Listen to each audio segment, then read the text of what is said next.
So we are currently over halfway through November, and in the past few weeks, I've barely touched my November TBR that I so ambitiously set at the beginning of the month. In fact, I haven't read a single book this month. Crazy. So this is my attempt at picking up and finishing at least one book on my November TBR before the month ends.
So it doesn't matter where I am in my house. I feel like I'm having to find light now because the sun sets at pretty much 4:30, 5 p.m. and it's completely dark and pitch black out by 6 p.m.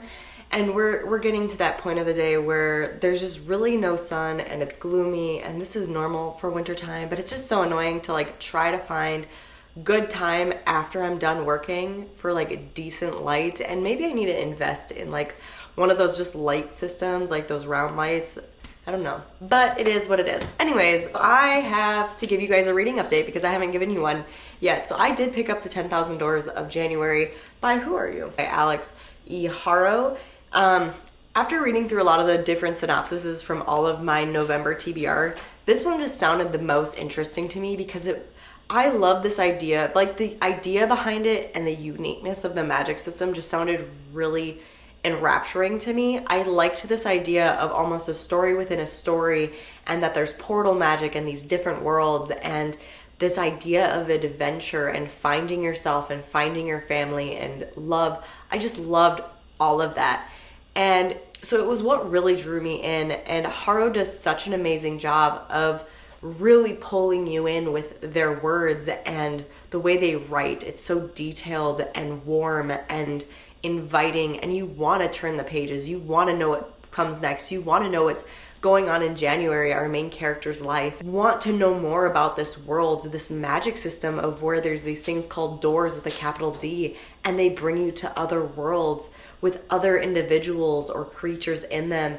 And you have January, who is in what I would consider the human world, and she found a door when she was very young, and she was just enraptured with them, especially with a father that is always gone hunting for treasures and unique artifacts for the person that's allowing them to stay in his home. She herself feels like an artifact in this almost natural history museum of a mansion that she lives in. Not only is she a woman in the early 20th century, late 19th century, but she's also a woman that is biracial, which is obviously at this point in time in history is sneered at and looked down on, and you're looked at as dirt. They treat her as if she's this novelty, this idea of a doll, and it's just really sometimes aggravating to see these people treat a human being like this, which I understand that this was normal during this time period. But you see a lot of that, and Harrow does a really good job of showing this time period as well, along with this beautiful magic system. There's just so many things about this book that really captured me and made me turn the pages. But with that being said, there are also a few things that bug me about this book. So I am and have made it to page 232, which honestly, within 2 days of reading this is really quick. And that lets you know that there's definitely something keeping me there. However, that being said, it's definitely not our main character, January. In fact, I really just don't enjoy her chapters because the book is kind of split between her story and these other two individuals who are Yule and Aid or Adeline. And I enjoy their story much more than I enjoy January's story. This story is about finding family and coming together and finding lost loved ones and finding loved ones that, you know, that have just come into your life. And yet January drives me up a wall. Never enjoy reading about a character that has no backbone and doesn't really know when to stand up for themselves. Now, obviously, she's been brought up a proper young woman that knows that has no power in this world or any world really, because she is a woman. But yet at the same time, like every single decision she makes, she whines about it afterwards. It's like she makes these decisions and they're not the best decisions, and then she kind of is very whiny and childlike after she does it, and it just drives me insane. The other issue I have is that we have this stop and go plot where you're reading and something happens and you're go. You're flipping the pages, you want to know what happens next, and then something just comes to a dead stop and it feels like you're like slamming on the brakes of a car and nothing's going anywhere. That happens quite a bit in this book, and a lot of it comes down to Harrow's very floristic, magical, very detailed writing. I think that there's a time and place for detailed writing, and then I think there's a time and place for actual plot and dialogue to be happening. And I think there's just an imbalance here with that. I know this is a beloved book by many people, so there is some definitely nuances to it. But it is enjoyable. I am enjoying it. I'm liking where things are going with it. So I'll be interested to kind of see where the ending is taking us.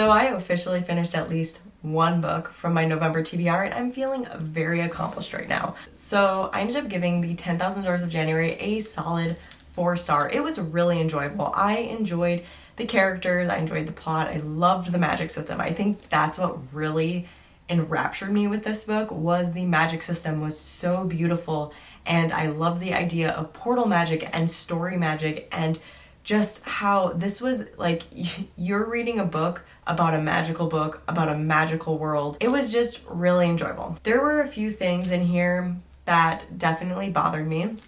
One of them being our main character, January. She was a character that I just could not handle her personality. She was very whiny. When I am preferring the story of these side characters, Yule and Aid, over our main character, January, and I want to know more about them, that definitely kind of signals a problem with the main character. Like, you want to enjoy and love the main character just as much as the side characters. You don't want it the opposite way. January makes really stupid decisions. I mean, really stupid decisions. As in, if you've read this, there is a part towards the end that you're literally wanting to grab her by the shoulders and shake her and say, why? Like, what in your brain made you think that that decision was a good decision? Yeah, so it was really enjoyable. I have no idea what I'm going to pick up next. I've thought about a few different books. I'm honestly wanting to kind of just go simple, so I might do a road trip with a vampire, of which my library didn't have, and nor did I find it in any like local bookstore. So I might just have to get a digital copy of it somehow. And I didn't want to buy any books. So we'll see.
Look who has book mail. I am so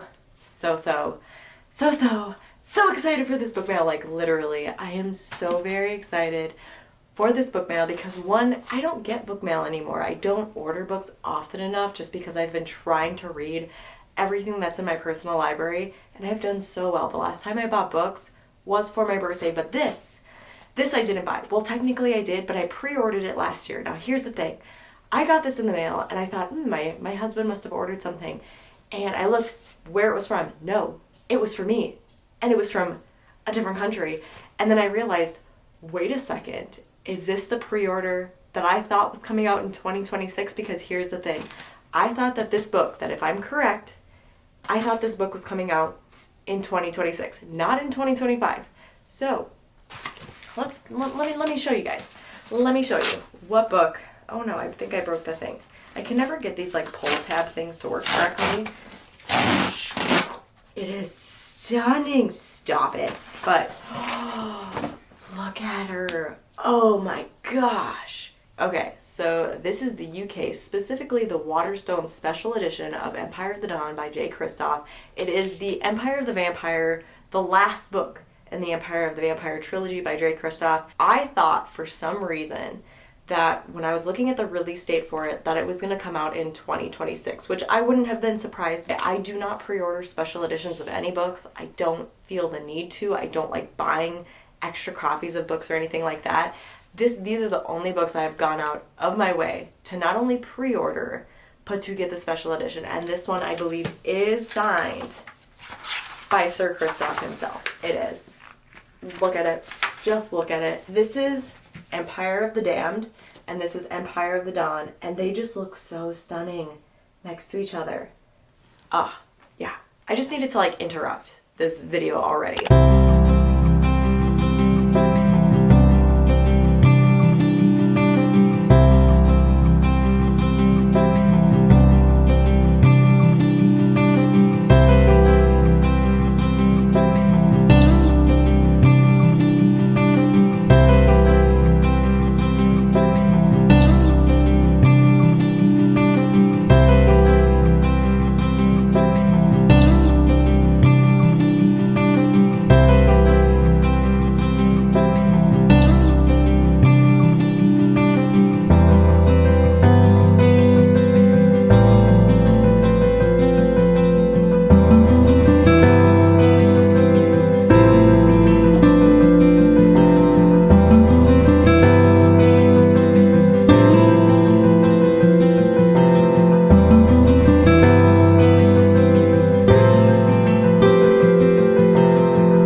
Alright guys, so So this is the end of the reading vlog. I am grateful that I was able to at least manage to finish at least 2 books from my November TBR. What have I learned about TBRs? I'm not a person that can set monthly TBRs. I do feel that when I set seasonal TBRs, like fall TBRs, spring TBRs, summer, winter, I am able to commit to those a little bit easier. I think it's because of the fact that I have a little bit more time to finish them because the season is a lot longer than a month. So I think definitely going forward, I might have to rethink doing monthly TBRs. I don't know, I'm gonna have to think about it. I don't like setting myself up for failure, and I definitely feel like every time I set a monthly TBR, I set myself up for failure because I'm a person that is a mood reader. I read based on what I pick up and what I'm feeling like, and I don't think like having a list every single month is gonna be something I'm able to do. With that, I hope you guys enjoyed this video. Definitely leave in the comments if you were able to read through your November TBR or if you even set TBR goals. I definitely want to know in the comments below. I will see you guys in my next video. Bye!